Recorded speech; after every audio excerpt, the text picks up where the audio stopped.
Okay बच्चों, तो last class में हम लोग एक्सरेज पढ़ रहे थे और उससे पहले अपन ने मैटर वेव्स कंप्लीट कर लिया था। मैटर वेव में अपन ने डेविडसन जर्मर एक्सपेरिमेंट पढ़ा था। हमने पढ़ा था कि कैसे डी ब्रॉगली ने प्रपोज करा कि मैटर पार्टिकल के साथ भी वेव नेचर होना चाहिए। ठीक है।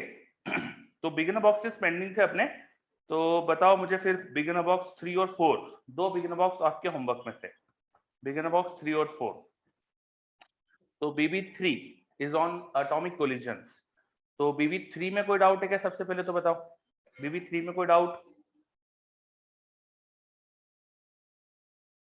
BB3 में कोई भी डाउट?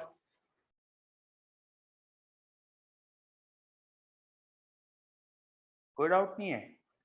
अच्छा, बहुत बढ़िया। पक्का कोई डाउट नहीं है? चलो, तो BB3 कंप्लीट है इसका मतलब, है ना। अब BB4 में आते हैं, उसमें एक डाउट बच्चों का आता है, सेकंड नंबर का क्वेश्चन, वो भी बताऊंगा। उसके अलावा कुछ है क्या? BB4 के सेकंड के अलावा कुछ है क्या? नहीं। सेकंड नंबर क्वेश्चन में आपका आंसर अगर आप नॉर्मल तरीके से कैलकुलेट कर रहे हो तो 0.25 आ रहा होगा। आ रहा है क्या? 0.25। De Broglie wavelength of electron moving with velocity, this is c/2 is equal to that of a photon. The ratio of the kinetic energy of electron to that of the electron's energy. Electron की हमको speed दे दी है तो उसकी de Broglie wavelength अपन निकाल सकते हैं उसका momentum लेके, और वही डी ब्रॉगली वेवलेंथ का अगर कोई फोटोन हो तो उसकी एनर्जी भी निकाल सकते हैं। अब उस फोटोन की एनर्जी और इलेक्ट्रॉन की काइनेटिक एनर्जी का रेशियो पूछा है ना। तो आई थिंक ये आप कर तो सकते हो क्वेश्चन, है ना। आपको इलेक्ट्रॉन की डी ब्रॉगली वेवलेंथ निकालना आसान है आपके लिए, वो आप लिख दोगे H/m, मास ऑफ इलेक्ट्रॉन और उसकी स्पीड c/2 दी है। और इसी वेवलेंथ का अब अगर फोटोन हो तो एनर्जी ऑफ फोटोन वो होगी hc/λ। तो लैम्डा की वैल्यू सब्स्टिट्यूट कर दो यहाँ पे, लैम्डा की वैल्यू सब्स्टिट्यूट करो H/mc/2, ये सब्स्टिट्यूट करो तो देखो ये m इंटू सी ऊपर गया, x से कैंसिल हो गया, तो देखो mc²/2 आ रही है ना। और इलेक्ट्रॉन की काइनेटिक एनर्जी वो आप लिखोगे हाफ m, उसकी जो भी वेलोसिटी है उसका स्क्वायर, उसकी वेलोसिटी c/2 है, तो ये आ रहा है mc²/402/8 आ रहा है। अब अगर रेशियो लोगे इनका, energy of photon to energy of electron, kinetic energy of electron, उन्होंने शायद काइनेटिक एनर्जी को ऊपर रखा है, तो ये मेरा आ रहा है 4:1 आ रहा है। उन्होंने उल्टा चीज पूछी है तो उनका 0.25 आ जाएगा, है ना। यस। और जो लास्ट ऑप्शन है ना 2 - √3, इट इज नियरली 0.25, ये इसका उल्टा अपना आंसर है 0.25, और लास्ट ऑप्शन इज नियरली 0.25। ठीक है। उन लोगों ने एक्चुअल जो काइनेटिक एनर्जी लिखी ना, इलेक्ट्रॉन की टोटल एनर्जी लिख दी उन्होंने, उसकी रेस्ट मास एनर्जी को काउंट करके लिख दिया है, ऐसा कुछ कर दिया है ना। हाँ गोपाल करते। तो BB2 का आपको फिर अब अच्छे से क्लियर हो गया? BB2 क्लियर है क्या? आप सॉरी BB4 क्लियर है क्या? BB4 क्लियर है आप पूरी? यस, ठीक है। BB3 पे किसी का कुछ डाउट आ रहा है? मैं देख लेता हूँ BB3 का क्या बोला आपने, फोर्थ वाला। BB3 का फोर्थ, अल्फा की काइनेटिक एनर्जी 2.1 दे रखी है, हेड ऑन कोलिजन हो रहा है हाइड्रोजन एटम से जो उसी की तरफ आ रहा है, काइनेटिक एनर्जी दे रखी है। तो अगर आप है ना इसके अंदर वेलोसिटी अप्रोच निकालोगे, जो दोनों के एक दूसरे की तरफ आने वाली रिलेटिव वेलोसिटी निकालोगे, रिड्यूस मास लोगे, तो यहाँ पर है ना मैक्सिमम काइनेटिक एनर्जी जो लॉस हो सकती है वो 10.5 आ जाएगी। इन दोनों की काइनेटिक एनर्जी का ठीक एडिशन आ जाएगी। एक्चुअली ये दोनों एक दूसरे के अपोजिट डायरेक्शन में चल रहे हैं, अब एक दूसरे की तरफ चल रहे हैं और इक्वल मोमेंटम से, तो सिस्टम का नेट मोमेंटम इनिशियली 0 है। अगर आप थोड़ी कैलकुलेशन चेक करो तो इक्वल मोमेंटम है दोनों का, √2m के मोमेंटम होता है, मास और काइनेटिक एनर्जी डालो तो आपको दिखेगा इक्वल मोमेंटम है। इक्वल मोमेंटम से एक दूसरे की तरफ आ रहे हैं तो सिस्टम का net momentum 0। Perfect inelastic collision अगर होता है तो सिस्टम का मोमेंटम कंजर्व करोगे तो नेट मोमेंटम बाद में भी 0 चाहिए आपको, और दोनों साथ में चलने लगते हैं परफेक्ट इनइलास्टिक कोलिजन में, मोमेंटम 0 रखना है तो बाद में चलाना ही है। ठीक है। तो ये दोनों कोलाइड करके रेस्ट पे आ जाएंगे, ऐसा पॉसिबल है in perfect inelastic collision. Perfect inelastic collision में यहाँ क्या होगा, दोनों टकराकर रुक जाएंगे, तो सारी एनर्जी यहाँ पे लॉस हो जाएगी। तो सारी एनर्जी कितनी है, 2.1 + 8.4 ऐड करो तो 10.5, पूरा लॉस तो चाहिए नहीं आपको, 10.2 चाहिए आपको तो बस। तो इन इलास्टिक कोलिजन बोल सकते हैं, परफेक्ट इन इलास्टिक नहीं हो सकता। क्लियर?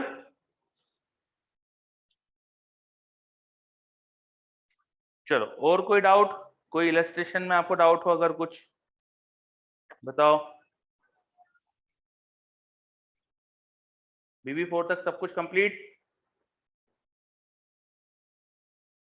ठीक है, अब मैंने बोला था आप लोगों को एक्सरेस पढ़कर आना है, तो आई होप कि सब बच्चे एक्सरेस पढ़कर आए हैं। तो एक्सरेस में हमने शुरुआत में मतलब एक्सरेस क्या होती है समझा था, फिर एक्सरे प्रोड्यूस कैसे होती है इस पॉइंट पे आ गए थे अपन। एक्सरे प्रोड्यूस करने का कुलिश ट्यूब वाला एक्सपेरिमेंट देखा था अपन ने, है ना। कुलिश ट्यूब में किस चीज से क्या कंट्रोल होता है, ये सारी बातें भी अपन ने कर ली थी।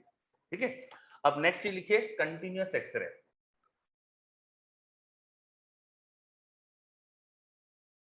कंटिन्यूअस एक्सरे, कुलिश ट्यूब में जो फोटॉन्स निकल रहे हैं, एक्सरे जो इमिट होती है। अंशुल एक क्वेश्चन पूछ रहा है सर, बाकी 0.3 इलेक्ट्रॉन वोल्ट का क्या होगा? बाकी 0.3 तो पिछले क्वेश्चन की बात कर रहे हो आई होप आप, है ना। तो दैट इन दैट क्वेश्चन आपको 10.5 का मैक्सिमम लॉस हो सकता था और आपको सिर्फ 10.2 का लॉस कराना है। तो लॉस कम कराओ ना, बाकी काइनेटिक एनर्जी के फॉर्म में रहने दो।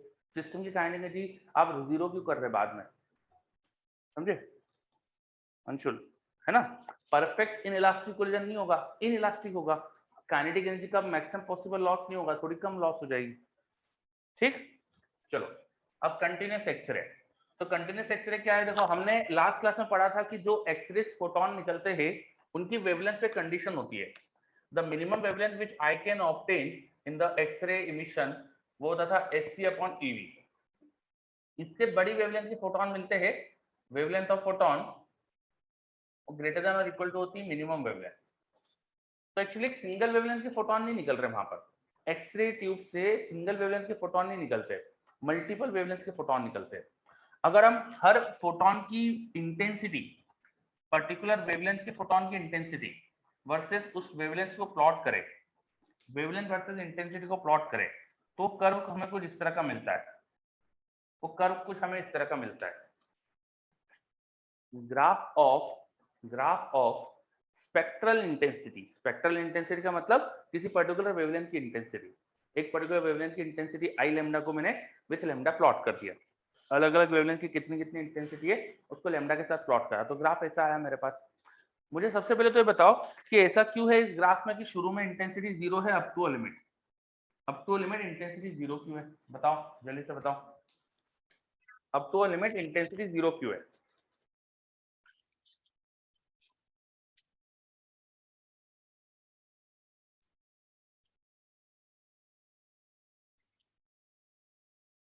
जल्दी बताओ, मैं तो सोच रहा था फटाफट आ जाएगा जवाब। Up to limit intensity zero क्यों है? नहीं वेदांत, कोई वर्क फंक्शन का कॉन्सेप्ट नहीं है यहाँ पर। यस बिल्कुल सही माधव, अरे अभी बताया तो सही मैंने ऊपर। देखो जो फोटॉन्स की वेवलेंथ होती है मिनिमम वेवलेंथ से ज्यादा ही होती है, तो एक मिनिमम वेवलेंथ से कम वेवलेंथ के तो फोटोन बन ही नहीं सकते ना। सही बात है ना। यस हार्दिक बिल्कुल सही, वैभव बिल्कुल सही। एक मिनिमम वेवलेंथ से कम वेवलेंथ के फोटोन तो बन ही नहीं सकते ना, वो फोटोन आ ही नहीं सकते। सिस्टम में लिमिट है फोटोन की वेवलेंथ पे। ठीक है, तो लेमडा मिनिमम से कम वेवलेंथ के फोटोन तो बन ही नहीं सकते, इसलिए ग्राफ ऐसा हुआ है कि लेमडा मिनिमम पे चालू हुआ है।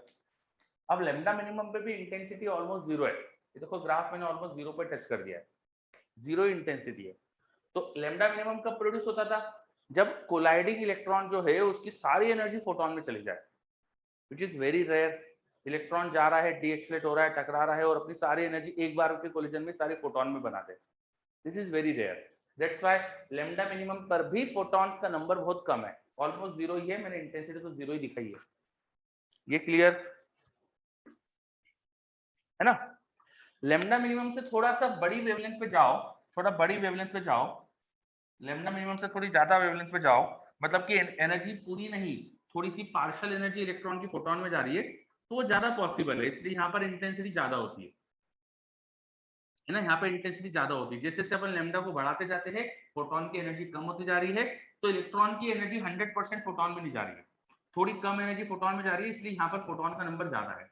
अलग अलग वेवलेंथ के फोटोन इसलिए मिलते हैं क्योंकि there is no fix thing कि इलेक्ट्रॉन की एनर्जी का इतना ही जाना चाहिए फोटोन में। हो सकता है कि 70% जा रही हो सकता है 60% जा रही हो सकता है 50% जा रही हो, अलग अलग amount of electrons energy photon में जा सकती है, इसलिए हमको अलग अलग वेवलेंथ के फोटोन मिल सकते हैं।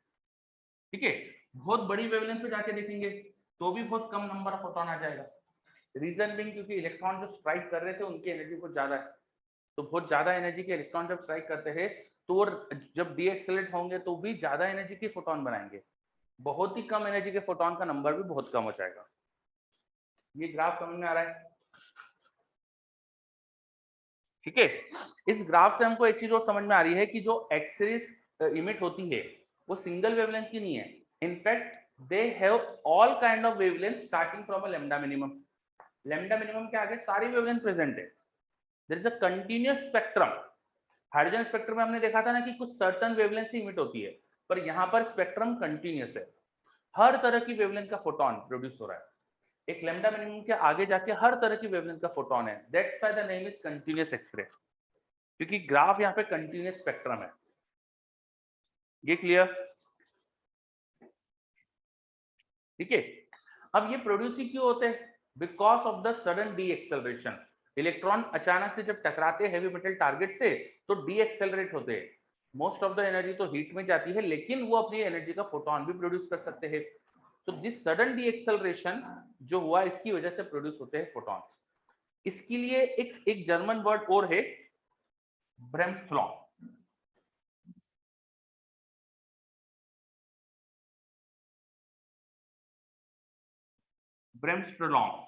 ब्रेमस्ट्रॉन्ग रेडिएशन। इस कंटिन्यूस एक्सरे को अपन कई बार ब्रेमस्ट्रॉन्ग रेडिएशन भी बोलते हैं। This is a German word. अब प्रोनाउंसिएशन नहीं आया तो कोई टेंशन मत लेना, अपन जर्मन है नहीं तो हमको जरूरत नहीं इसका सही प्रोनाउंसिएशन करने की। ब्रेमस्ट्रॉन्ग रेडिएशन, ब्रेमस्ट्रॉन्ग वर्ड का मतलब होता है sudden breaking.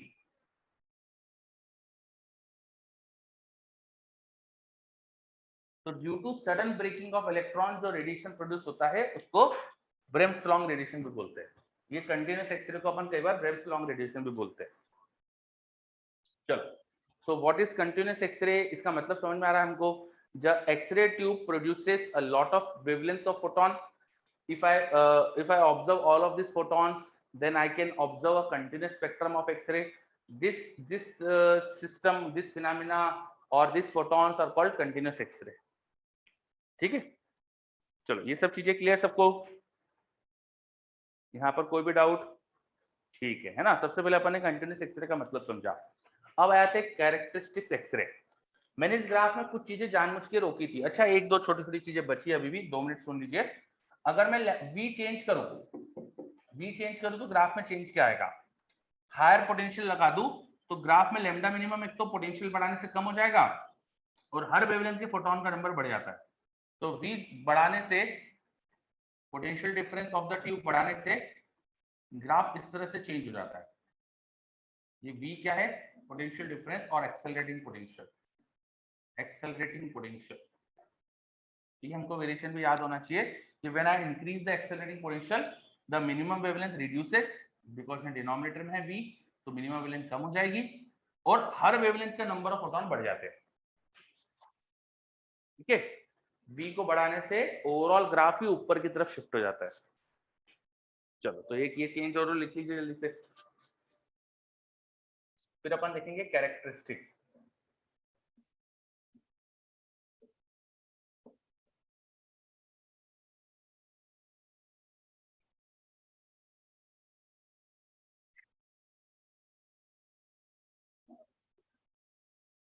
Characteristics X-ray. Next अपन समझते हैं कैरेक्टरिस्टिक्स एक्सरे। मैंने इस ग्राफ में कुछ चीजें जानबूझ के आपको बताई नहीं थी, है ना, बिकॉज मैं आपको कंटिन्यूस एक्सरे बताना चाह रहा था, तो मैंने 100% इंफॉर्मेशन आपको दी नहीं थी। इस ग्राफ में कुछ चीजें मैंने हटा दी थी। क्या हटा दी थी वो समझते हैं अपन। जब हम एक्चुअली ग्राफ प्रॉपरली प्लॉट करते हैं तो ये जो कंटिन्यूस एक्सरे का ग्राफ होता है ना, इसमें कुछ कुछ वेवलेंथ पे अचानक से हमको इंटेंसिटी ज्यादा होते दिखती है। There are peaks, sudden peaks observed in this graph. कुछ वेवलेंथ होती है जिसपे अचानक ग्राफ स्मूथ चल रहा है, लेकिन देयर आर सर्टेन वेवलेंथ जिसपे इंटेंसिटी सडनली ज्यादा आ जाती है। ठीक है, पूरा ग्राफ बाकी तो स्मूथ है, मैं इन पीक्स को हटा दूं तो बिल्कुल स्मूथ ग्राफ दिखता है लाइक दिस, लेकिन सर्टन वेवलेंथ पे इंटेंसिटी आसपास के कंपेयर में सडनली ज्यादा हो जाती है। ये बात समझ में आ रही है?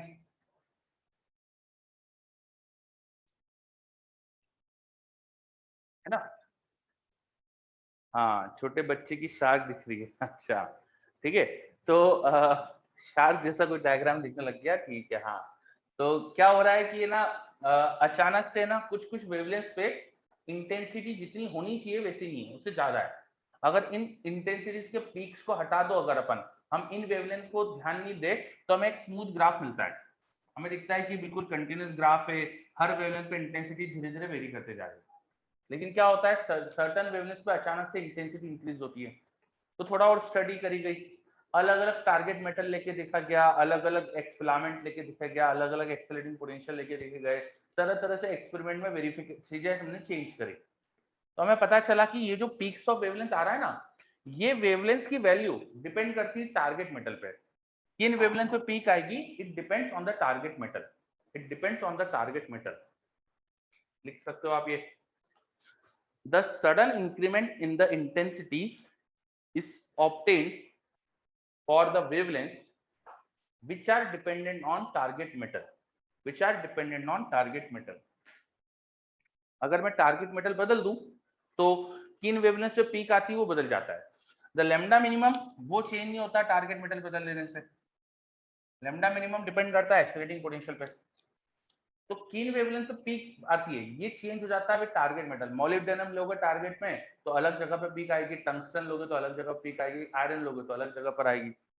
तो हमें ऐसा कुछ लग रहा है कि यार ये ना टारगेट मेटल पे डिपेंडेंसी है कि अचानक इंटेंसिटी इंक्रीज हो रही है, अचानक इंटेंसिटी जो बढ़ रही है टारगेट मेटल पे डिपेंडेंसी है।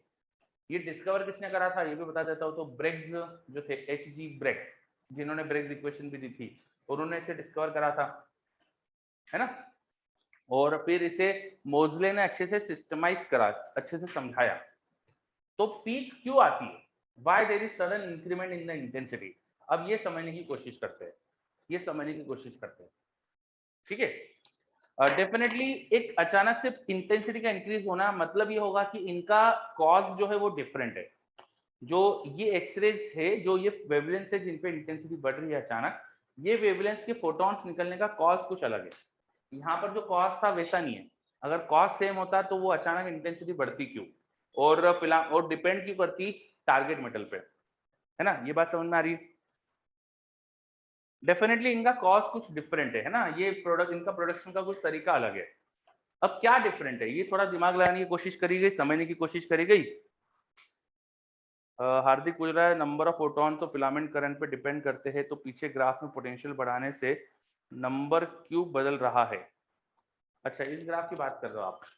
नहीं बेटा, आप एक्सेलरेटिंग पोटेंशियल देखो, number of photon, number of electron तो डिपेंड करेंगे ना भले फिलामेंट करंट पे, लेकिन आपको मैंने ये भी बताया था कि इंटेंसिटी टारगेट मेटल पे भी डिपेंड करती है। तो इंटेंसिटी इज ऑल्सो कि कितना अच्छे से फोटोन प्रोड्यूस हो रहे हैं। इलेक्ट्रॉन की एनर्जी बढ़ने से, हर इलेक्ट्रॉन की एनर्जी ज्यादा होने से जो वेवलेंथ है उसके फोटॉन्स का नंबर ज्यादा आ सकता है, और नंबर ज्यादा आने के साथ एनर्जी भी ज्यादा आ सकती है। तो ओवरऑल इंटेंसिटी इसलिए बढ़ जाती है। इंटेंसिटी के में सिर्फ नंबर ऑफ फोटोन नहीं होते ना, उसमें तो एनर्जी भी मल्टीप्लाई होती है। तो एनर्जी मल्टीप्लाई होके overall that number is increasing, इसलिए हर वेवलेंथ पे इंटेंसिटी थोड़ी ज्यादा मिलती है अपन को। चलो वापस आ जाते हैं कैरेक्टरिस्टिक्स एक्सरे पे। तो कैरेक्टरिस्टिक्स एक्सरे में किन वेवलेंथ पे इंटेंसिटी ज्यादा होती है, जब हमने समझने की कोशिश करी तो हमें पता चला कि ये डिपेंडेंट है टारगेट मेटल पे। अब टारगेट मेटल पे डिपेंडेंसी इससे हमको समझ में आया कि टारगेट मेटल अलग अलग लेने पे अलग अलग आ रही थी, तो कुछ ना कुछ टारगेट मेटल के साथ इसका रिलेशन है। क्या रिलेशन है? तो हमने ऑब्जर्व करने की कोशिश करी इन वेवलेंथ को बहुत अच्छे से, तो हमें पता चला कि this is a characteristics property of target metal. अब कैरेक्टरिस्टिक्स प्रॉपर्टी का मतलब क्या होता है? ऐसी प्रॉपर्टी जिससे हम किसी चीज को दूसरी चीज से आइडेंटिफाई कर सकते हैं डिफरेंटली। हमें पता करना है कि दो चीज अलग है, तो ये प्रॉपर्टी है जो उनको अलग साबित करने में, अलग प्रूव करने में हेल्प कर सकती है। ऐसी प्रॉपर्टी जिससे हम, ऐसा प्रॉपर्टी जिससे हम दोनों को डिफरेंशिएट कर सकते हैं, that is characteristics property. So these wavelengths are characteristics property of target metal. हम टारगेट मेटल में क्या लगा है वो पता लगा सकते हैं अगर मुझे ये वेवलेंथ पता है तो। ये बात समझ में आई? ठीक है, चलो एक और डाउट आया मेरे पास सर, आपने बताया था, एक मिनट, जस्ट अ मिनट, आपने बताया था कि एक इलेक्ट्रॉन एक ही फोटोन ऑब्जॉर्व करेगा, तो रिलीज भी तो एक ही करेगा, तो जो हार्दिक बोल रहा है वो सही हुआ? नहीं रचित, मैंने आपको फोटो इलेक्ट्रिक इफेक्ट में ये बताया था कि एक फोटोन एक इलेक्ट्रॉन ही ऑब्जॉर्व करता है, एक इलेक्ट्रॉन एक ही फोटोन ऑब्जॉर्व करता है। यहाँ ऐसा कुछ बताया क्या मैंने? आप ये चीजें ही तो अपन को अवॉइड करना है मॉडर्न में, कहीं कुछ पढ़ा वही थ्योरी यहाँ लगा दो। तो फोटो इलेक्ट्रिक इफेक्ट में फोटोन अब्जॉर्प्शन चल रहा है, और यहाँ क्या हो रहा है, इलेक्ट्रॉन आके टकरा रहे। अब इलेक्ट्रॉन कोलाइड करके मल्टीपल फोटोन इमिट नहीं कर सकता, ऐसा मैंने कभी बोला ही नहीं, समझे रचित? तो ये लॉजिक बोलना कि इलेक्ट्रॉन कोलाइड करके मल्टीपल फोटोन नहीं बना सकता, एक ही फोटोन बनाएगा, ये मैंने कभी बोला ही नहीं ऐसा। ठीक, चलो आगे बढ़ते है ना। और हमें देखो मॉडर्न में हमेशा ये करना है कि ऑब्जर्वेशन क्या है वो समझो, फिर चीजों को एक्सप्लेन करने की कोशिश करो। तो ये ऑब्जर्वेशन है, ये ऑब्जर्वेशन है, ये दिखता है, अब इसे समझाना है आपको, इसको कॉन्ट्रास्ट नहीं करना है आपको, आपको इसे गलत प्रूव करने की कोशिश नहीं करना है, ये समझने की कोशिश करना है कि ये क्यों हो रहा होगा। ठीक है, चलो आगे बढ़ते। तो ये जो वेवलेंथ थी हमें समझ में आया, this is the characteristics property of target metal, ऐसी प्रॉपर्टी जिससे टारगेट मेटल को अपन आइडेंटिफाई कर सकते हैं। तो कहीं ना कहीं उसके एटम से रिलेटेड है इसका प्रोडक्शन, कहीं ना कहीं टारगेट मेटल के एटम से रिलेटेड है, तभी तो कैरेक्टरिस्टिक्स प्रॉपर्टी होगी। तो मोजले ने समझाया कैसे, देखो जब हमारे इलेक्ट्रॉन एक्सेलरेट होकर टारगेट मेटल पर टकराने आ रहे हैं, ये हमारा टारगेट मेटल था, उस पर इलेक्ट्रॉन टकराने आने वाले थे, तो इलेक्ट्रॉन जब अंदर जाएंगे, अंदर एटम्स में न्यूक्लियस के आसपास इलेक्ट्रॉन रिवॉल्व कर रहे होते, न्यूक्लियस के आसपास इलेक्ट्रॉन रिवॉल्व कर रहे होते। ठीक है, और आपका जो स्ट्राइकिंग इलेक्ट्रॉन है, जो बहुत हाई एनर्जी का इलेक्ट्रॉन आ रहा है, this is electron with high energy, this is striking electron. जब ये स्ट्राइकिंग इलेक्ट्रॉन आ रहा है तो उसके पास खूब सारी एनर्जी, बहुत हाई एनर्जी से स्ट्राइकिंग इलेक्ट्रॉन यहाँ पे आ रहा है। ये स्ट्राइकिंग इलेक्ट्रॉन जब एटम को पेनिट्रेट करेगा, एटम के अंदर जाएगा, तो nucleus is a positive charge, nucleus is positive charge, तो न्यूक्लियस के पास से जाने की कोशिश करेगा, न्यूक्लियस जैसे से अंदर जाएगा, न्यूक्लियस का अट्रैक्शन इसको थोड़ा उसके पास से जाने की कोशिश करेगा। तो ये इलेक्ट्रॉन की टेंडेंसी हो सकती है न्यूक्लियस के पास से जाने की। तो न्यूक्लियस के आसपास जो इलेक्ट्रॉन्स है उनसे भी कोलाइड कर सकता है। Nucleus is surrounded by electrons, atom के अंदर बहुत सारे इलेक्ट्रॉन्स है, एटम के अंदर बहुत सारे इलेक्ट्रॉन है, जैसे 1s में देखें तो 2 इलेक्ट्रॉन दिखते हैं, फिर आपको 2 वाला ऑर्बिट में 4 नहीं सॉरी 8 इलेक्ट्रॉन दिखते हैं, है ना, बहुत सारे इलेक्ट्रॉन्स न्यूक्लियस के आसपास घूम रहे हैं। तो इन इलेक्ट्रॉन से ये आने वाला इलेक्ट्रॉन टकरा भी तो सकता है, किसी इलेक्ट्रॉन से ये इंसिडेंट इलेक्ट्रॉन कोलाइड भी तो कर सकता है ना। ठीक है, तो जब कोलाइड करेगा, जब कोलाइड करेगा, तो इस आने वाले इलेक्ट्रॉन के पास तो खूब सारी energy, this is of very high energy, तो कोलाइड करेगा, और इलेक्ट्रॉन इलेक्ट्रॉन का कोलिजन कैसा भी हो सकता है, उसमें इलास्टिक इलास्टिक सब तरह का हो सकता है।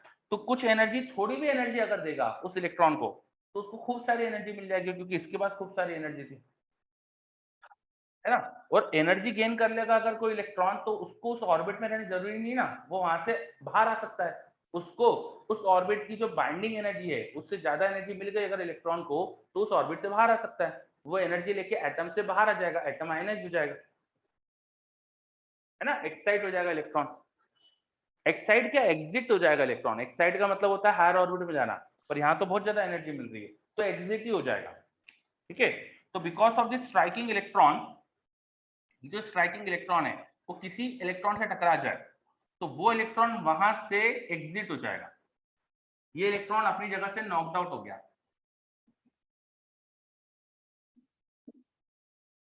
Incident electrons target metal atoms में इलेक्ट्रॉन से टकराकर उन इलेक्ट्रॉन्स को अपनी ऑर्बिट से नॉकड आउट कर सकते हैं। ये बात समझ में आई? तो स्ट्राइकिंग इलेक्ट्रॉन भी मोशन में रहेगा, ऐसा नहीं कि ये इसके बाद में नहीं चल सकता, तो ये भी अलग अपना मोशन में है, ये स्ट्राइकिंग इलेक्ट्रॉन अपनी बची कुछ एनर्जी लेके जा रहा है। ठीक है, तो एटम्स के अंदर इलेक्ट्रॉन से टकराकर इंसिडेंट इलेक्ट्रॉन एटम्स के इलेक्ट्रॉन को अपने शेल से नॉकआउट कर सकते हैं, एटम के शेल्स में वैकेंसी क्रिएट कर सकते हैं। ठीक है। अगर वैकेंसी क्रिएट हो गई, देखो वैकेंसी क्रिएट करने के बाद की सिचुएशन देखते हैं अपन। ये मान लो फर्स्ट ऑर्बिट थी, ऑर्बिट्स को अपन दूसरे कलर से दिखाते हैं ना, इलेक्ट्रॉन को ब्लैक से दिखा देंगे। तो मान लो ये फर्स्ट ऑर्बिट थी, ये second orbit and so on, आगे और भी orbit, K shell, L shell, M shell, इसे शेल आप बोलते हो। तो एक इलेक्ट्रॉन अपनी जगह से यहाँ पे जा चुका है, यहाँ पर उसकी जगह वैकेंसी आ गई। एक इलेक्ट्रॉन अपनी जगह से जा चुका है तो यहाँ पर उसकी जगह वैकेंसी आ गया। अब इस ऑर्बिट में एक ही इलेक्ट्रॉन बचा, ऊपर के ऑर्बिट में और भी इलेक्ट्रॉन्स थे, ठीक है, इसके ऊपर और भी इलेक्ट्रॉन्स थे, मैं बहुत सारे इलेक्ट्रॉन ड्रॉ नहीं कर रहा, ठीक है। तो यहाँ पर बहुत बड़ा सा मैंने ये स्फीयर जैसा जो बनाया है, एक्चुअली ये मैं बताने की कोशिश कर रहा हूँ कि यहाँ पर वैकेंसी हो गई है,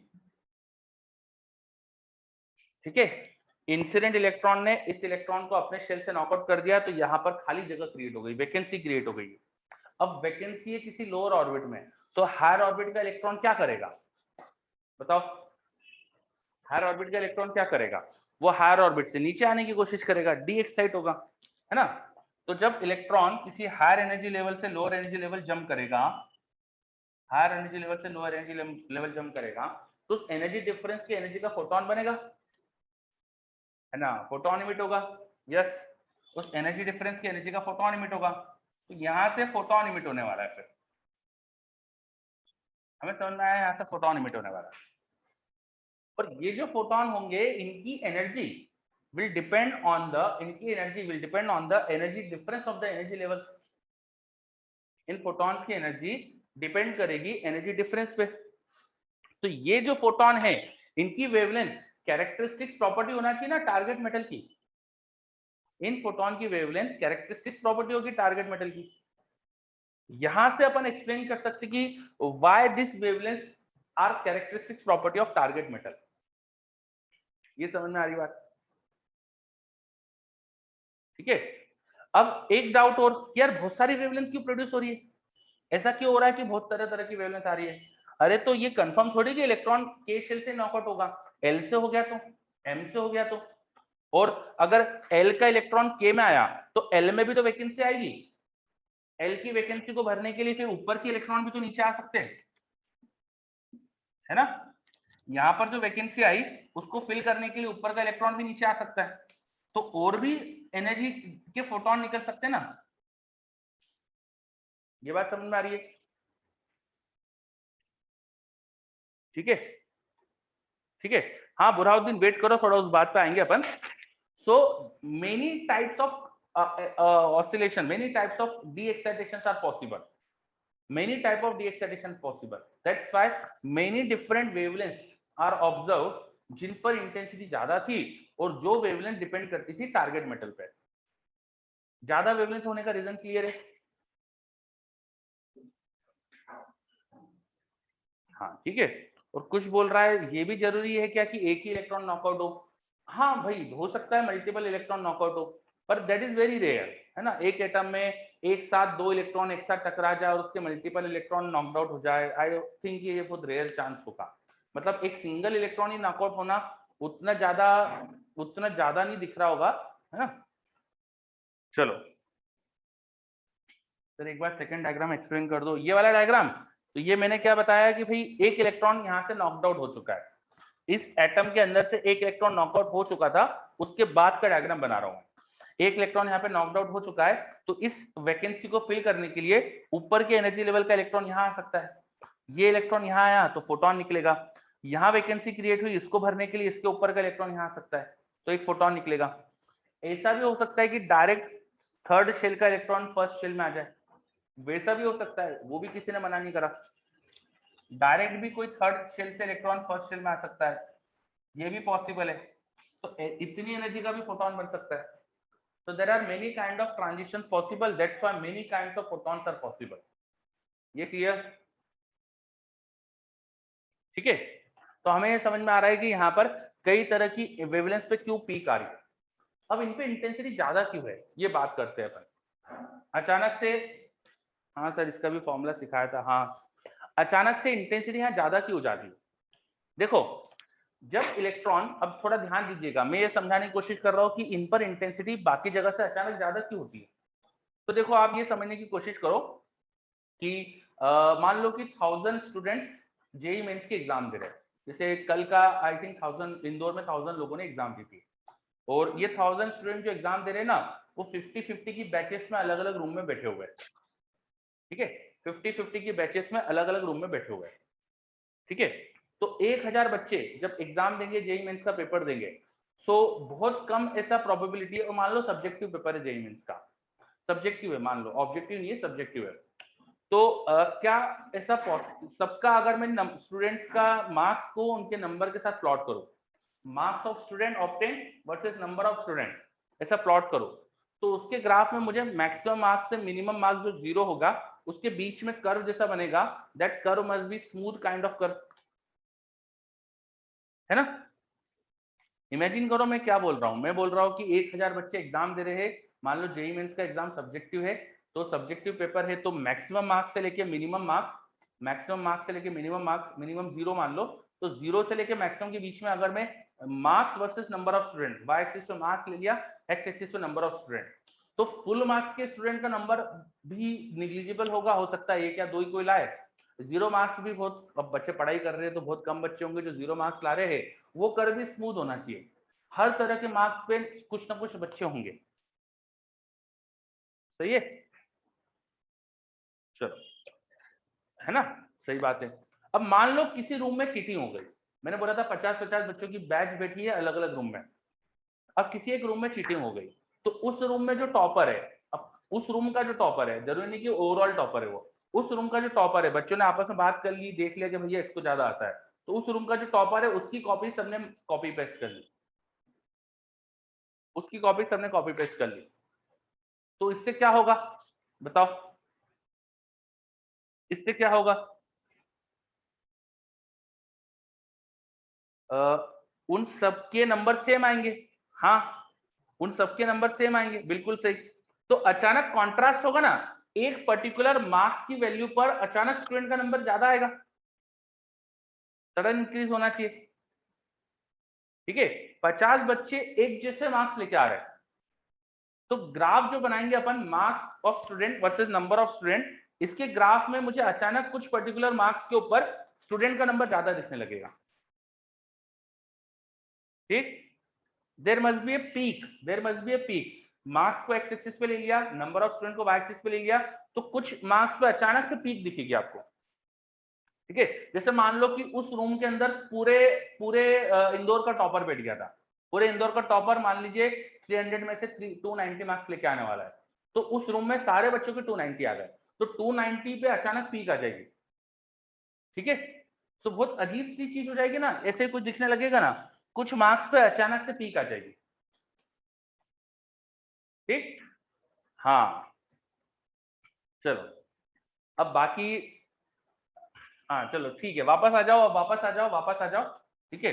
तो यहाँ पर क्या हुआ है देखो, अचानक से कुछ वेवलेंथ पे पीक क्यों आ गई है, बिकॉज जब भी कोई इलेक्ट्रॉन के शेल के इलेक्ट्रॉन को नॉकआउट करे और के शेल में एल शेल से इलेक्ट्रॉन आए, एल से इलेक्ट्रॉन के शेल में आए, तो हमेशा एक फिक्स एनर्जी का फोटोन बनने वाला है, ये नॉकडाउन वाली सिचुएशन जब भी होगी, तो जो फोटोन बनेंगे वो हमेशा फिक्स एनर्जी के, ये फोटॉन्स की वेवलेंथ फिक्स है, जब भी ये प्रोड्यूस होंगे फिक्स वेवलेंथ के होंगे, और बाकी जो अपना कंटिन्यूस एक्सरे में अपन बोल रहे थे ना, इलेक्ट्रॉन टकराकर डी एक्सलेट होते, वहां पर फिक्स नहीं था सिस्टम, इलेक्ट्रॉन टकरा रहा था, अपनी एनर्जी का 90% भी दे सकता है फोटोन में, अपनी एनर्जी का 20% भी दे सकता है, 25 भी दे सकता है, 21.8 भी दे सकता है, 62.7% भी दे सकता है, random random percentage of energy of electron में go into photon, that's why यहाँ पर हमको एक कंटिन्यूस हर तरह की वेवलेंथ का फोटोन मिल रहा है, ठीक है।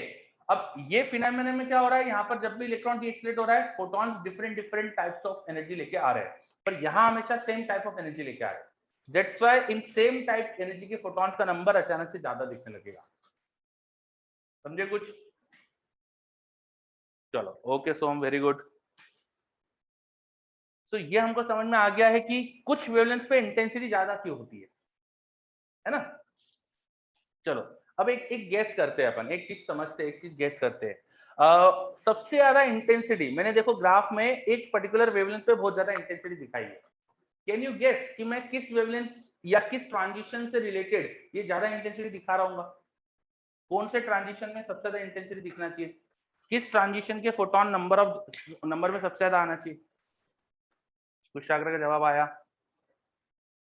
देखिए यहाँ अपन इंटेंसिटी की बात कर रहे हैं, which is not only dependent on energy as well as on the number of photon. तो energy into number of photon से बात करो। गोपाल यस, गगनदीप नहीं बेटा, ठीक है, नहीं वेदांत। आप number of photon into intensity, number of photon into energy, ये सोच के बात करो।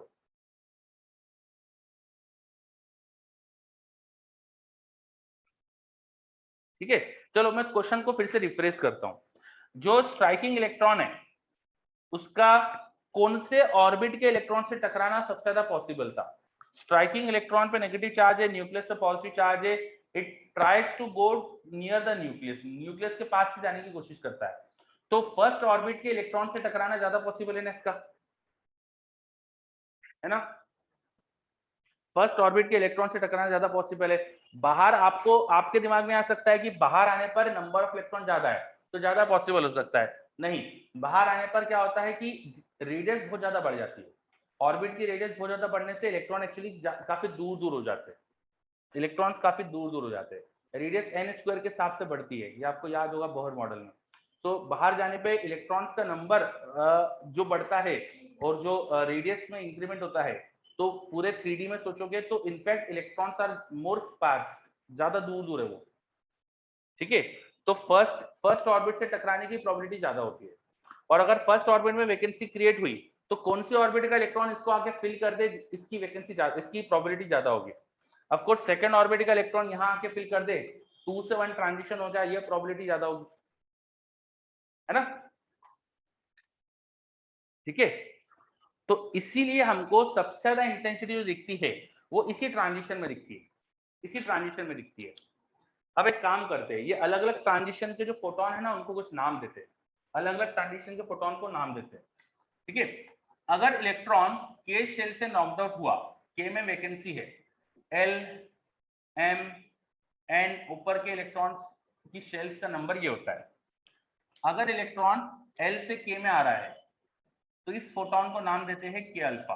के में आ रहा है इसलिए के अल्फा, मतलब जस्ट एक ऊपर से आ रहा है। एम से के में आता है तो इस फोटोन को नाम दिया जाता है के बीटा। एन से के में आ रहा है, इस फोटोन को नाम देते हैं अपन के गामा।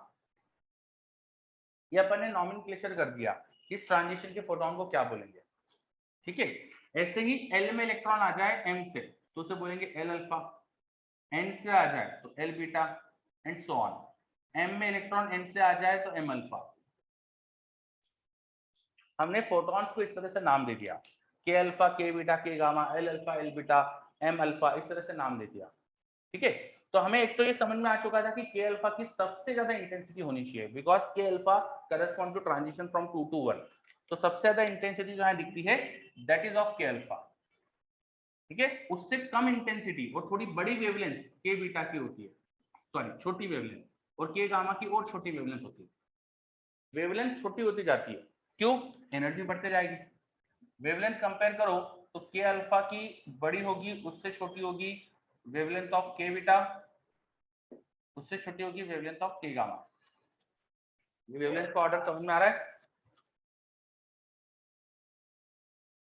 है ना? के अल्फा की वेवलेंथ सबसे ज्यादा, क्योंकि उसकी एनर्जी इन तीनों में के सीरीज में सबसे कम एनर्जी के अल्फा की होगी, तो एनर्जी कम इसलिए वेवलेंथ ज्यादा। ठीक है, उससे कम वेवलेंथ के बीटा की, उससे कम वेवलेंथ के गामा की।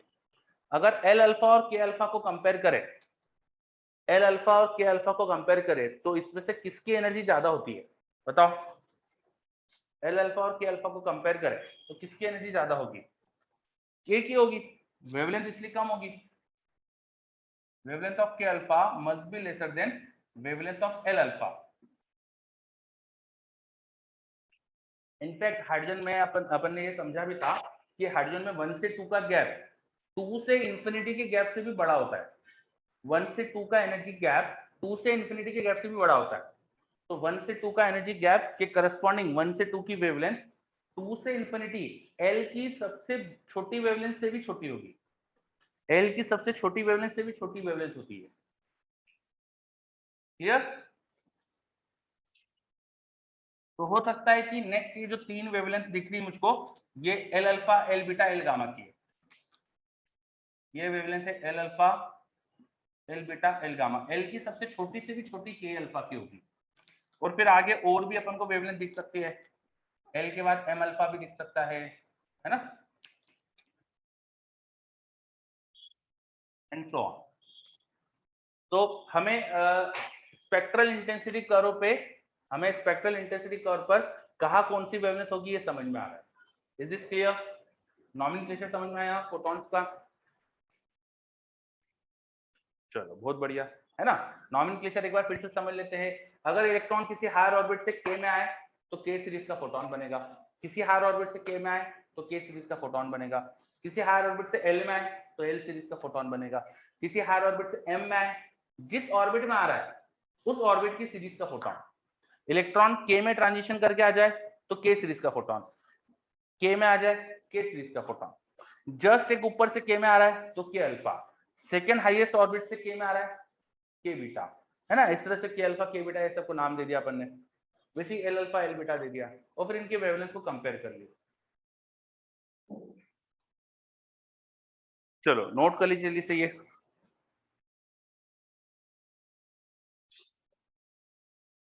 Nomenclature of characteristic X ray. हाँ हाँ कोई बात नहीं, लिखो लिखो ईशान। गगनदीप पूछ रहा है के अल्फा, क्या पूछ रहे हो गगनदीप? के अल्फा, के अल्फा मतलब 2 से 1 का ट्रांजिशन।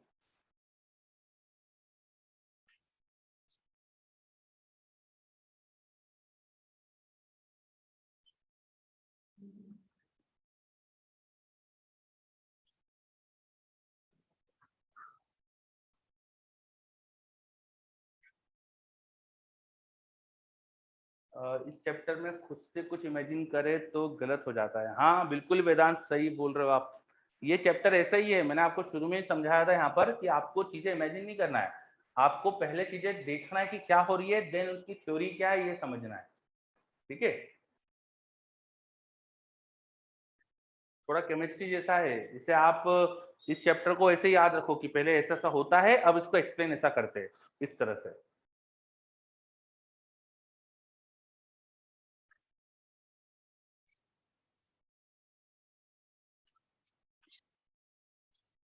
चलो तो अगर नॉमेनक्लेचर क्लियर है, अब मुझे इन वेवलेंथ का कुछ आपस का रिलेशन बता सकते हो क्या? क्या आप कुछ सोच के बता पा रहे हो कि के अल्फा के बीटा और एल अल्फा में क्या रिलेशन होना चाहिए? के अल्फा के बीटा और एल अल्फा की वेवलेंथ में क्या रिलेशन होना चाहिए? थोड़ा सा दिमाग लगा के सोचो, शायद आप कर पाओ। के अल्फा के बीटा और एल अल्फा के वेवलेंथ का रिलेशन क्या होना चाहिए? यस गगनदीप, बहुत ही इजी है। आप देखो जो के अल्फा की एनर्जी है प्लस एल अल्फा की एनर्जी करो, एल अल्फा की एनर्जी प्लस के अल्फा की एनर्जी, ये के बीटा की एनर्जी होना चाहिए ना। दिख रहा है क्या? के अल्फा की एनर्जी प्लस एल अल्फा की एनर्जी, ये एनर्जी का गैप प्लस ये एनर्जी का gap equal to total gap. Total gap K beta का गैप होना चाहिए। तो के बीटा का एनर्जी पता चल गई आपको। एनर्जी इन के बीटा, मैं थोड़ा इधर का हटा देता हूँ, स्पेस चाहिए मुझे।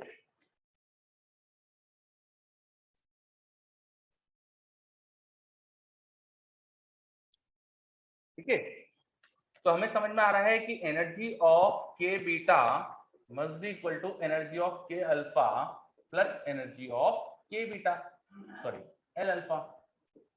तो एनर्जी का ये रिलेशन, जब एनर्जी एच बाय लेमडा होती है तो 1 upon lambda of K beta must be related to 1 upon lambda of K alpha plus 1 upon lambda of L alpha, है ना। ये रिलेशन है। चलो, और ऐसे ही और भी रिलेशन बना सकते हो आप, सिर्फ यही नहीं, आप तो और भी रिलेशन बना सकते हो, जैसे कि के गामा को रिलेट कर सकते हो बाकी से, है ना। एल बीटा को रिलेट कर सकते हो, मतलब बहुत सारे ऐसे आपस के रिलेशन क्रिएट कर सकते हो। क्लियर?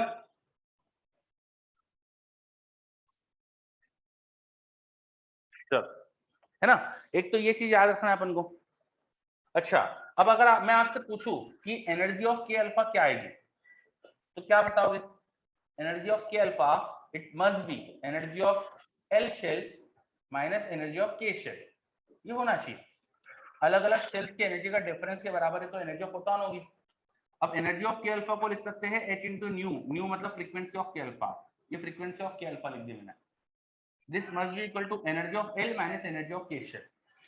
अब अलग अलग शेल की एनर्जी, वैसे तो मल्टी इलेक्ट्रॉन सिस्टम में हमें कुछ पता नहीं है, लेकिन मान लो चलो कि बोहर मॉडल एप्लीकेबल है, तो बोहर मॉडल हमें कुछ रिलेशन देता है ना अलग अलग शेल की एनर्जी का।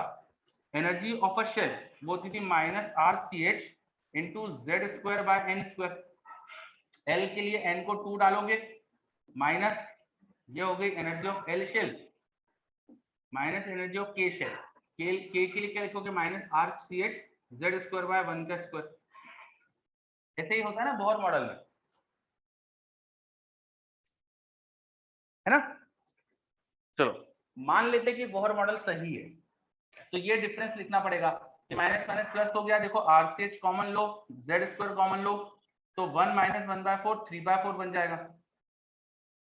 1 माइनस 1/4 3/4 बन जाएगा और जेड स्क्वायर आ जाएगा। ठीक है, तो h into new of K alpha इस तरह से आ रहा है रिलेशन। मैं अगर यहाँ पे रूट ले लूं, h से h कैंसिल कर दो, रूट ले लूं, तो root of frequency of K alpha वो आ रहा है 3RC/4, इसका रूट इंटू जेड, ऐसा कोई रिलेशन बन रहा है। ठीक है, अगर बोहर मॉडल को अपन सही मान ले तो ऐसा रिलेशन बन रहा है। मतलब कि root of frequency of K alpha को अगर मैं प्लॉट करूं विद जेड, तो लीनियर इक्वेशन जैसी बनना चाहिए। Root of frequency of K alpha को जेड के साथ प्लॉट करो तो लीनियर इक्वेशन जैसी बनना चाहिए, लीनियर ग्राफ दिखना चाहिए। प्रैक्टिकली लीनियर ही आता है, लेकिन थोड़ा सा फर्क है, थोड़ा सा फर्क है। एक्चुअली जो ग्राफ होता है वो ओरिजिन से पास नहीं होता। यहाँ पर अगर z को 0 रखो तो फ्रीक्वेंसी 0 आ रही है, तो ये ग्राफ, ये इक्वेशन ऐसा लग रहा है जैसे ओरिजिन से पास हो रहा है। तो ओरिजिन से पास नहीं होता, वो किसी और वैल्यू से पास होता है। तो हमारा एक यहाँ पे हम करेक्शन कर दे तो एग्जैक्ट चीजें मैच कर जाएगी। मैंने z को z इफेक्टिव लिख दिया, z को z इफेक्टिव लिख दिया। What is z effective? वो actual atomic number of the element minus screening constant. ये केमिस्ट्री वाला स्क्रीनिंग कांस्टेंट नहीं है, हाँ, b। तो z इफेक्टिव की वैल्यू अगर मैं लिख दूं z माइनस b, तो ये बिल्कुल वही रिलेशन आ गई जो अपन को प्रैक्टिकली दिखता है।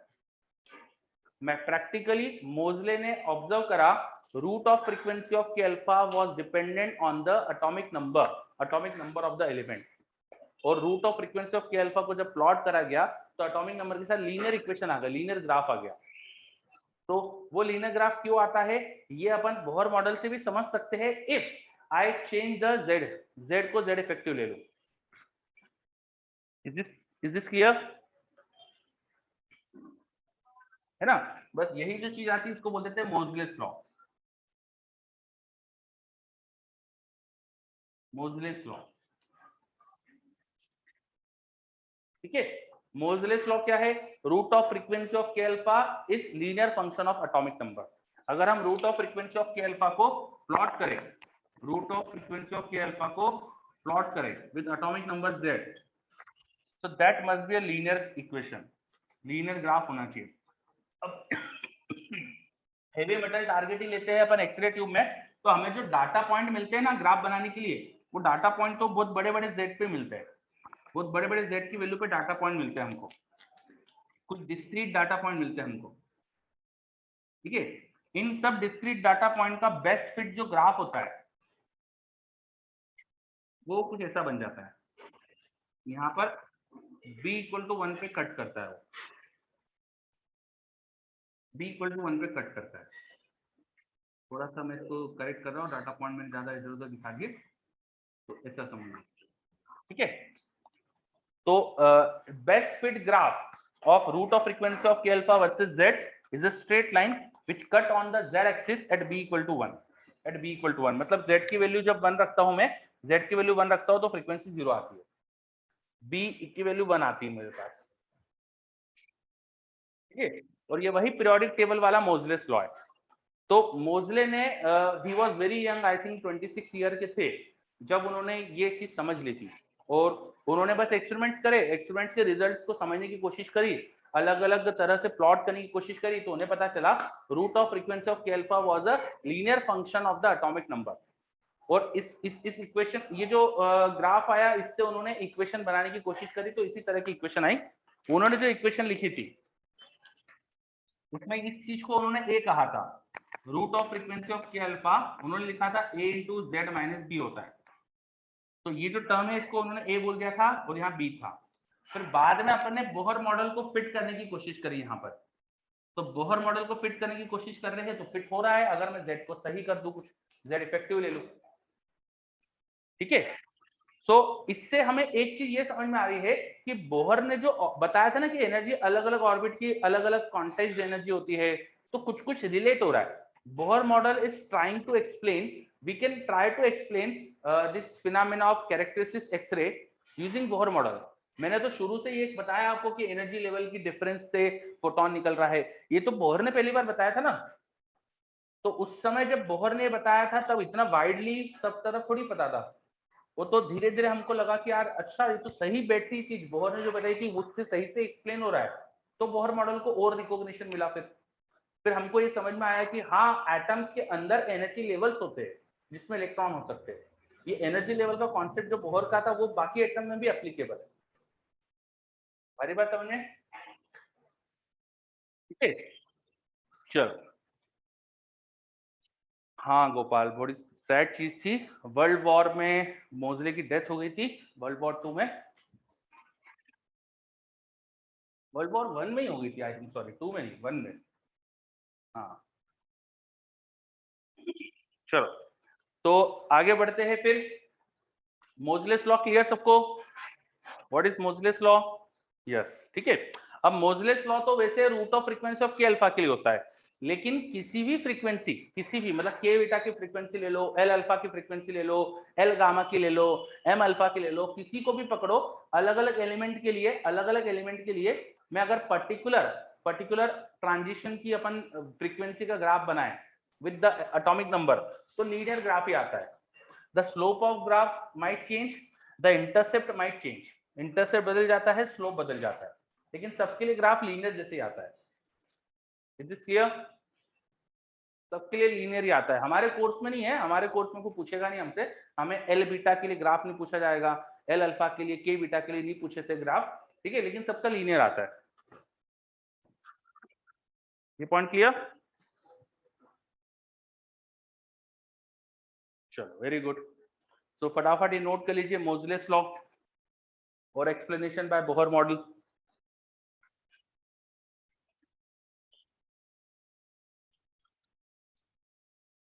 क्या किसी ने मेरे से डाउट नहीं पूछा कि मैंने z इफेक्टिव को z माइनस बी क्यों लिया? ऐसा क्यों कर रहा हूँ कि z इफेक्टिव माइनस में मतलब कम कर रहा हूं मैं, ऐसा क्यों कर रहा हूँ बताओ? केमिस्ट्री में बताया है, अच्छा ओके। शील्डिंग टाइप, हाँ, है ना।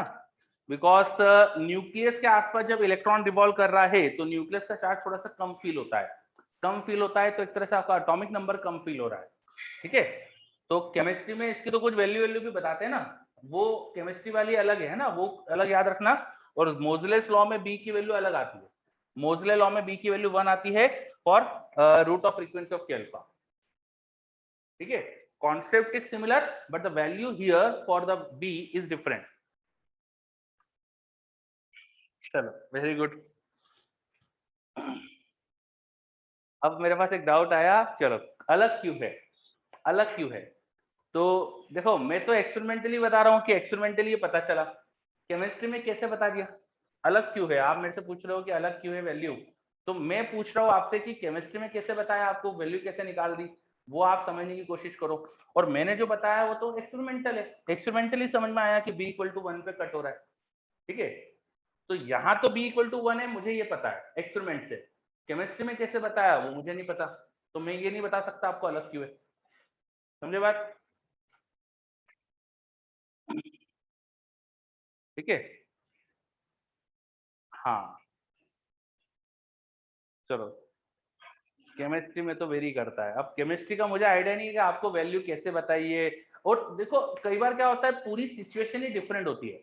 हम यहाँ पर एक्सरे स्पेक्ट्रम, एक्सरे की बातें कर रहे हैं। तो जब ट्रांजिशन हो रहा है इलेक्ट्रॉन का फॉल एल टू के शेल, तो उसे जो न्यूक्लियस का इफेक्टिव चार्ज दिख रहा है वो चार्ज आना चाहिए यहाँ पर। तो यहाँ पर इफेक्टिव चार्ज ऑफ न्यूक्लियस की जो अपन बात कर रहे हैं वो कब बात कर रहे हैं, जब इलेक्ट्रॉन एल से के में आ रहा है, विद के में एक वैकेंसी है। के में वैकेंसी है तभी तो इलेक्ट्रॉन, के में वैकेंसी तभी तो एल से के में आ रहा है ना। तो सिचुएशन में फर्क होता है। अभी सिचुएशन ऐसी है कि न्यूक्लियस के आसपास के शेल में एक इलेक्ट्रॉन रिवॉल्व कर रहा है, एक वैकेंसी है, और एल शेल का इलेक्ट्रॉन नीचे जंप करने की कोशिश कर रहा है, तो उससे इफेक्टिव चार्ज क्या दिख रहा है। तब स्क्रीनिंग कांस्टेंट यहाँ पे जो 1 जैसा दिखाया मैंने, B = 1 आ गया। और केमिस्ट्री में क्या बताया है वो पूरी सिचुएशन के साथ आप देखना, तो आपको समझ में आएगा कि यार अलग कुछ क्यों आ रहा है। ठीक है, ओके।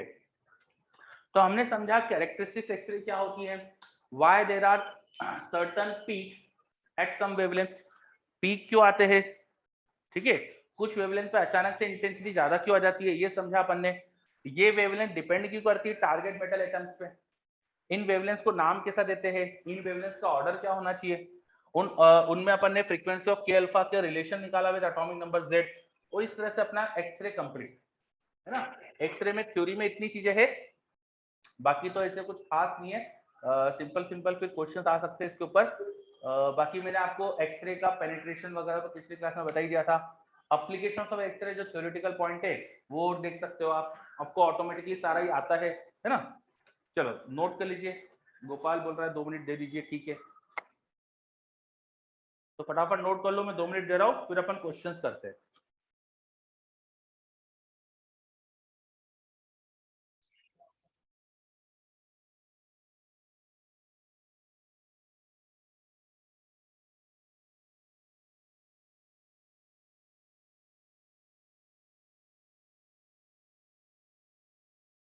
वेबर पूछ रहा है ऑसिलोस्कोप्स क्या होते हैं।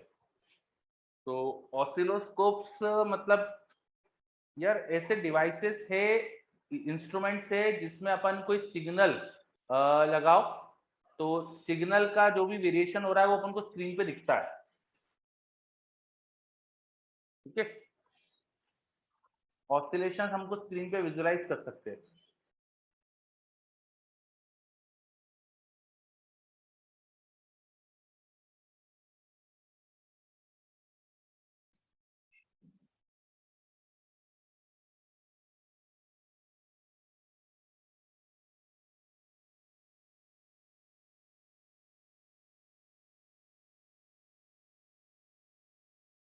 In the width of peaks in the characteristic X-ray graph can be calculated. It's very interesting.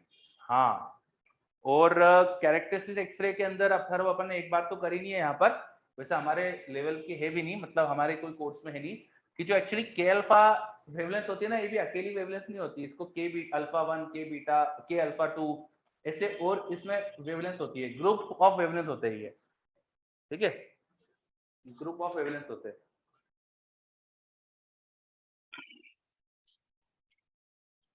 वो सब में जाना नहीं है अपन को, है ना, हमारे कोर्स में इतनी चीजें हैं तो इसी में अपन रुकेंगे। और स्क्रीनिंग कौन, ये जो बी की वैल्यू है ये अलग अलग आ जाती है, वो भी वेरी करती है, मतलब बहुत बहुत सारी चीजें डेप्थ में जाओ तो यार, हम तो पता ना ऊपर ऊपर से देख रहे हैं। ठीक है, हाँ, यस। हम देखो अपन ने बात बच्चे थोड़ा सा वेट करो ना यार, अपन जस्ट स्टार्ट कर रहे हैं ये चीजें। आप इंजीनियरिंग में जाओगे तब सीखना, और क्या है ना। मजा तो आता है देखो सारी चीज सुनने में, लेकिन साथ में क्या होता है कि हम आईआईटी के लिए पढ़ रहे हैं, तो अगर हम कुछ भी चीज सीखेंगे तो उसकी बहुत डेप्थ तक जाएंगे, उसका इफ बट सारी चीज देखेंगे।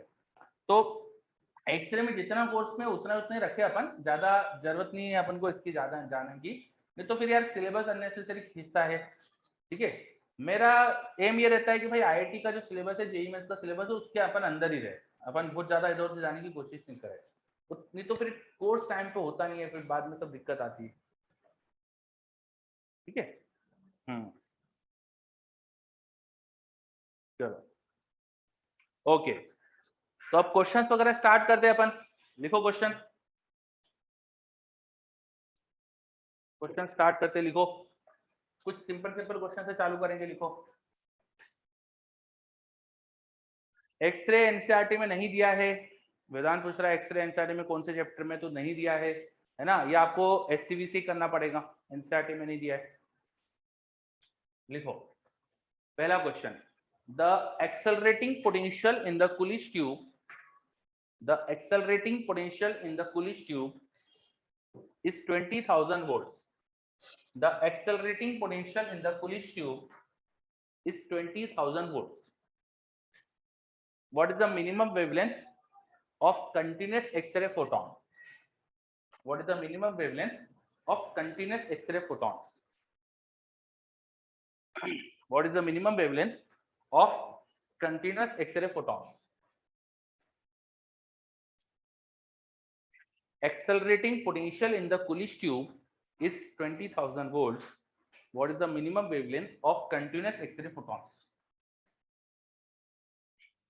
चलो जवाब आने लग गया मेरे पास.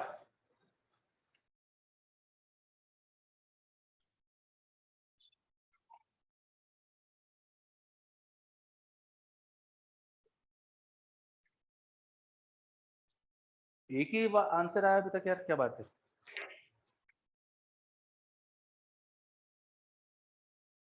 मिनिमम वेवलेंथ ऑफ फोटॉन पूछी है. Accelerating potential in the Coolidge tube is 20,000 volts. 20,000 volts. Minimum wavelength of continuous X-ray photon. Minimum wavelength of continuous X-ray photon. ठीक है. तो मिनिमम वेवलेंथ कैसे निकाले?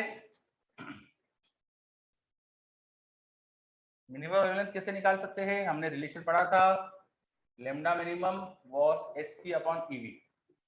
ये एससी लिख दो 12420 इलेक्ट्रॉन वोल्ट एंगस्ट्रॉम, और ई का ई हट जाएगा, ई से कैंसिल हो जाएगा, है ना. पोटेंशियल कितना लगाना है? 20,000. तो वी से वी भी कैंसिल हो गया. ठीक. तो बस 20,000 से डिवाइड कर दो, 2 से डिवाइड करो तो 6210, फिर 4 0 1 2 3 4 0.621 एंगस्ट्रॉम. Answer simple.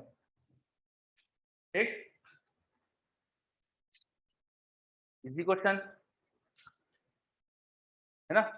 एक तो इस तरह के क्वेश्चन आते हैं, मिनिमम वेवलेंथ पूछ लेते हैं. ये क्लियर है? ओके है ना. इसको थोड़ा सा घुमाना हो ना, उनको थोड़ा सा टफ कराना हो, तो वो क्या करेंगे, इन फोटॉन्स को कुछ करवा देंगे. जैसे कि ये फोटोन ले जाकर किसी में फोटो इलेक्ट्रिक इफेक्ट में यूज करा लिए. भाई यहाँ से जो एक्सरे फोटोन जा रहे हैं उसको फोटो इलेक्ट्रिक इफेक्ट में यूज कर लिया, फिर वहां जो इलेक्ट्रॉन्स निकलेंगे उनकी काइनेटिक एनर्जी पूछ सकते हैं. तो ऐसा घुमा फिरा सकते हैं, मतलब इसको बढ़ा सकते हैं आगे. इन फोटॉन्स की कुछ और चीज पूछ लेंगे, वेवलेंथ के अलावा फ्रीक्वेंसी पूछ लेंगे, है ना. ऐसी चीजें करा सकते हैं. चलो, तो थोड़ा लेंदी बनाने के लिए ये कर सकते हैं. अगला क्वेश्चन, नेक्स्ट क्वेश्चन लिखो. इफ, इसी क्वेश्चन का second part, if potential difference, if potential difference तो दिया है मैंने, sorry. If tube current is 1 milliampere, if tube current is 1 milliampere,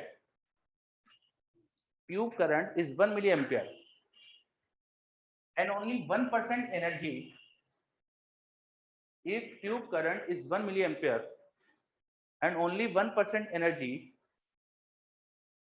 is converting into photon, and only 1% energy is converting into photon, what is the intensity of X-ray produced? Sorry, what is the power of the X-ray produced? What is the power of the X-ray produced? Not intensity, power. What is the power of the X-ray produced? चलो, question का second part है ये. मैंने आपको बोल दिया कि tube current कितना है? 1 milliampere. Tube current is 1 milliampere and only 1% energy is converting into photon. So what is the power of the X-ray produced?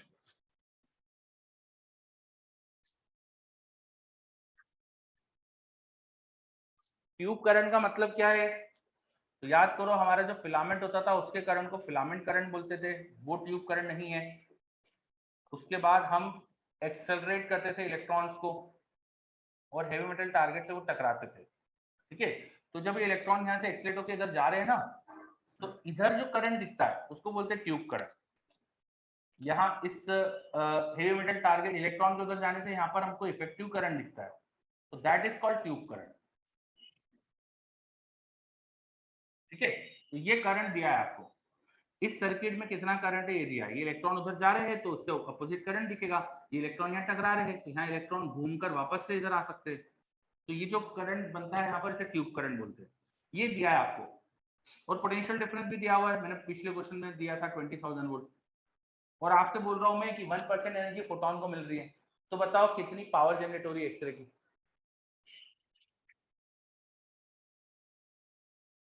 चलो काफी जवाब आ रहे हैं मेरे पास। तो कितनी पावर इस सर्किट में जनरेट हो रही है, टोटल पावर क्या है, power in circuit, power in Coolidge tube, वो हो जाएगा पोटेंशियल डिफरेंस V इंटू आई बोला था 1 मिली एम्पियर, ये पावर है। इसका 1% फोटोन को मिल रहा है, तो पावर ऑफ एक्सरे हो जाएगा 1% ऑफ दिस पावर, बस 1% मतलब 1/100 टाइम्स ऑफ दिस। तो ये 30 से 3 कैंसिल हो गया था, 20/100 मतलब 0.2 वॉट होनी चाहिए। आंसर आया क्या?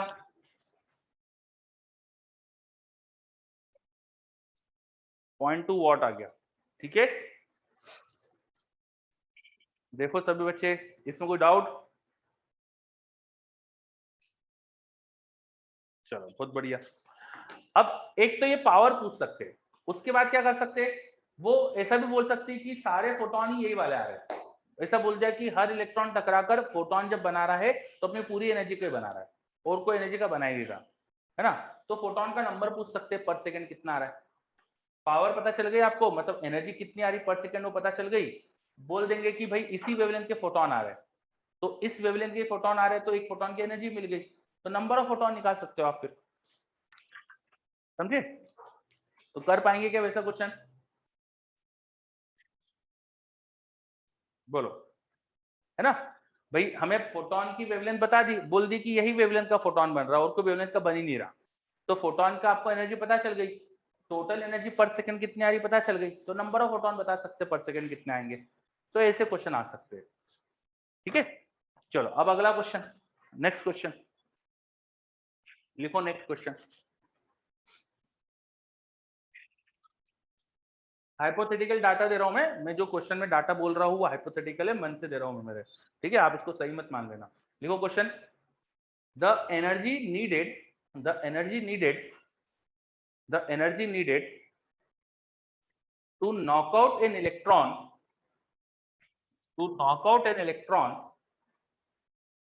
from the K shell of tungsten atom, energy needed to knock out an electron from K shell of tungsten atom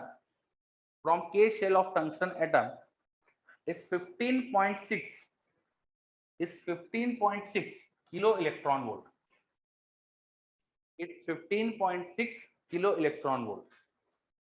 ठीक है, the energy needed to knock out an electron from the K shell of tungsten atom is 15.6 kilo electron volt. In Coolidge tube with tungsten as a target, in Coolidge tube with tungsten as target, in Coolidge tube with tungsten as target, 12,000 volts of potential difference is applied. 12,000 volts of potential difference is applied. In Coolidge tube with tungsten as a target, 12,000 volts of potential difference is applied. Can we observe? Can we observe K alpha photon of tungsten? Can we observe K alpha photon of tungsten in the emitted X-rays? Can we observe K alpha photon of tungsten in the emitted X-rays?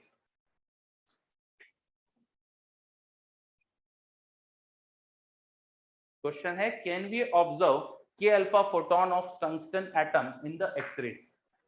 जो X ray बनेगी उसमें हम के alpha photon देख सकते हैं क्या, उसमें मिल सकता है क्या के अल्फा फोटोन? बताओ।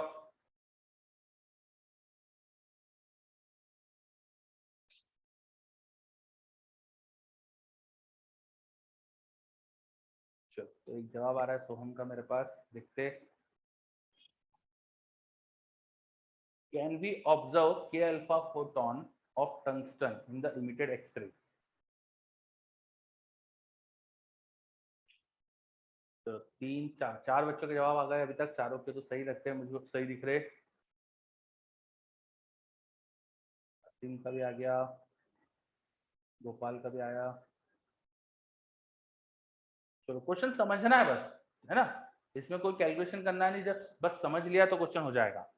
क्वेश्चन क्या बोल रहा है कि टंगस्टन के शेल से इलेक्ट्रॉन नॉकआउट करने के लिए जो एनर्जी चाहिए वो 15.6 इलेक्ट्रॉन वोल्ट चाहिए, किलो इलेक्ट्रॉन वोल्ट चाहिए। और तुमने जो एक्सरे की ट्यूब ली ना, उसमें जो पोटेंशियल डिफरेंस लगाया वो 12,000 वोल्ट का लगाया, 12,000 वोल्ट का लगाया।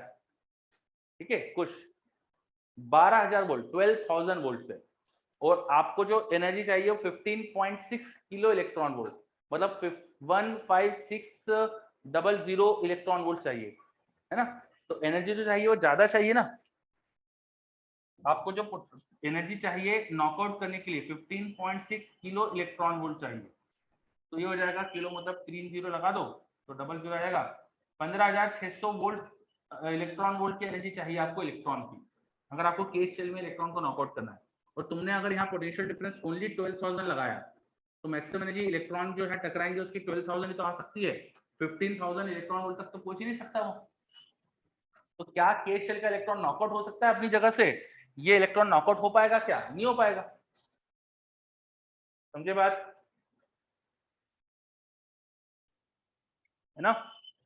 तो because the incident electron has not sufficient energy, do not have sufficient energy to knock out the electron from the K shell, तो केस शेल का इलेक्ट्रॉन नॉकआउट ही नहीं हो पाएगा, तो के अल्फा फोटोन भी कैसे बन सकता है फिर? जब के में वैकेंसी नहीं आएगी तो के अल्फा तो बन ही नहीं सकता ना, के का कोई फोटोन ही नहीं बन सकता, के सीरीज का ही कोई फोटोन नहीं बन सकता। क्लियर?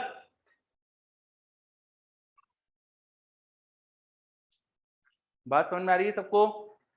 चल, बहुत बढ़िया, है ना। चलो अब आगे बढ़ते, next question, next question, next question.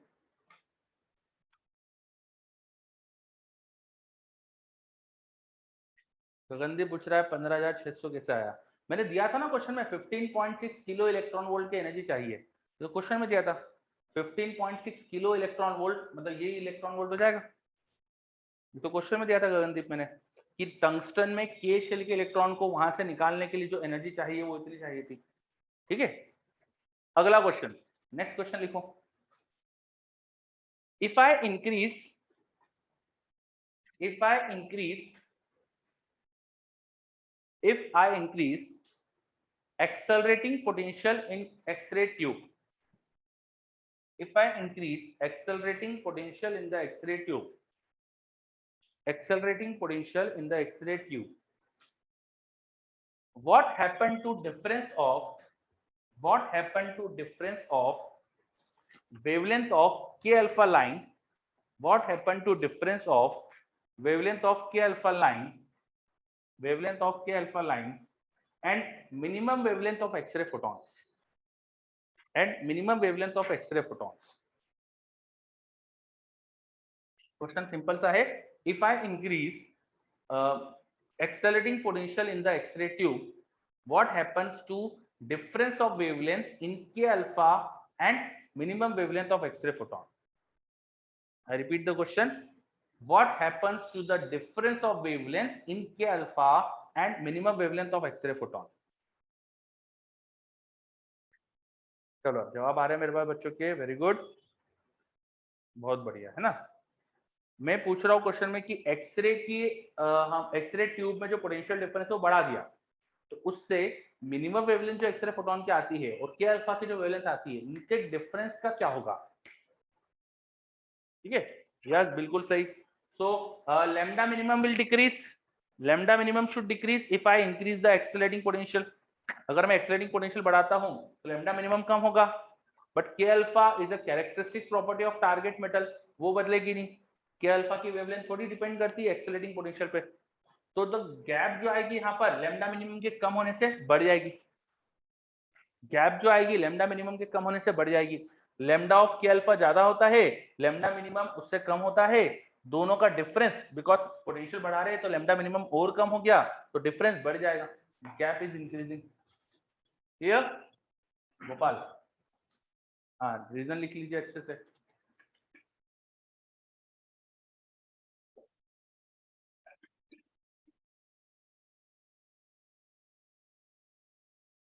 Gap actually increase हो जाएगी।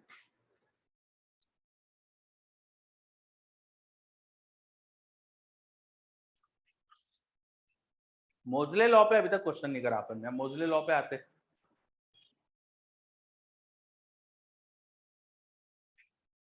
चलो नेक्स्ट क्वेश्चन, नेक्स्ट क्वेश्चन देखो, wavelength of K alpha line, wavelength of K alpha line, wavelength of K alpha line of molybdenum is lambda.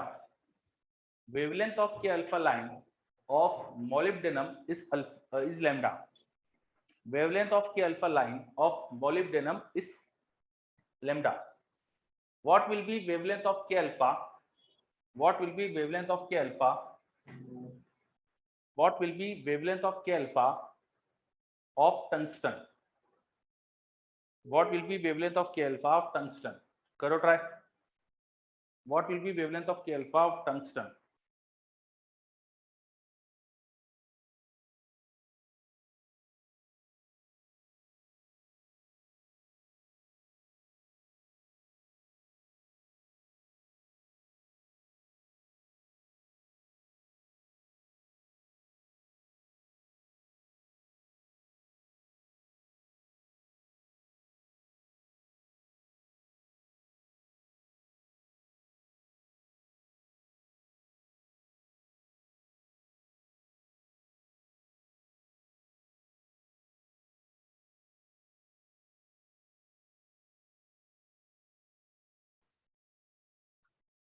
चलो, तो आपसे मैंने question पूछा था, सेम नहीं आएगा कुछ? Wavelength of K alpha of molybdenum is lambda, तो what will be the wavelength of K alpha for tungsten? Tungsten के लिए के अल्फा की वेवलेंथ पूछी है, सेम थोड़ी आएगा, उन दोनों के एटॉमिक नंबर अलग अलग होते हैं, ये अभी लिखा था, एटॉमिक नंबर अलग अलग होते है ना, मोलिब्डेनम और टंगस्टन का एटॉमिक नंबर अलग है ना, तो एटॉमिक नंबर आपको पता होना चाहिए।